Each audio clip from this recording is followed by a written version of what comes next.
異邦航路ミストウェイクのボス解説動画です。1ボスのトレノカトブレパスから早速参りましょう。地震全体攻撃です。サンダラ4名と岩いくつかめがけて遠範囲攻撃です。4人が3回するのはもちろんですが、自分の遠範囲を岩にも当てないようにしましょう。当てると岩が壊れてしまい後々苦労します。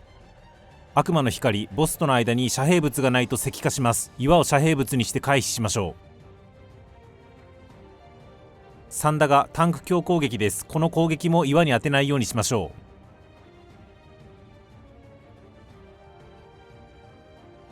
ライトニングレイ直線頭割り攻撃です。4人が直線上に並びましょう。この攻撃も岩に当てないようにしましょう。ペトロブレスボス前方約150度の扇範囲攻撃です。ボス左右か背面に移動して回避しましょう。以降は気質ギミックですが、徐々に遮蔽物となる岩がなくなります。岩がなくなると悪魔の光を回避できなくなり石化し大体ワイプします。遮蔽物がなくなりきる前に倒しましょう。1ボスの解説は以上です。続いて2ボスアムドゥシアスサンダークラップコンチェルト。弾がある方に扇範囲攻撃が来ます。弾がない方向に移動しましょう。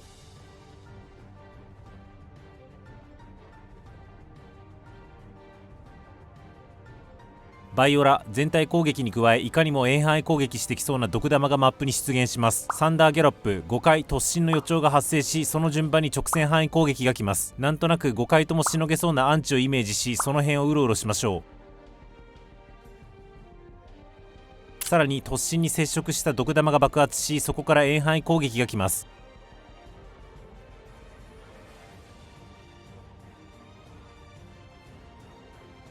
サンダジャ全体攻撃に加え、残った毒玉が爆発するので注意。ショックボルトタンク強攻撃です。先ほどと同じ攻撃ですが、終了後に4人対象の遠範囲マーカーが付与されます。3回しましょう。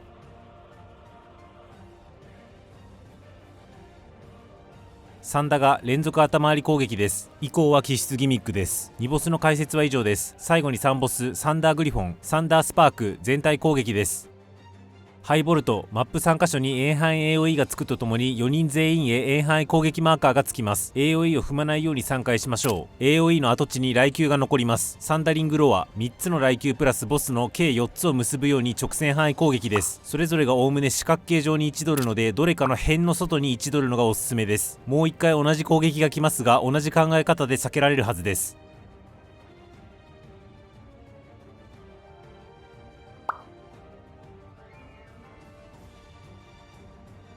ゴールデンタロンタンク強攻撃です。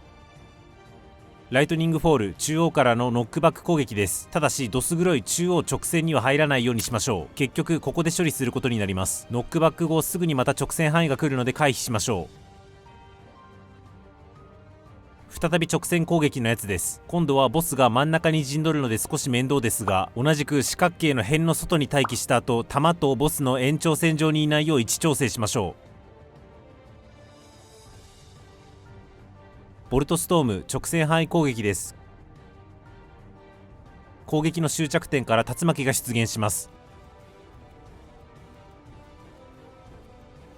攻撃自体は同じなんですが、今度は竜巻からも各雷球やボスに直線が飛びめちゃくちゃになります。外周側ボスすぐ隣にいると安全なことが多いので何とかしましょう。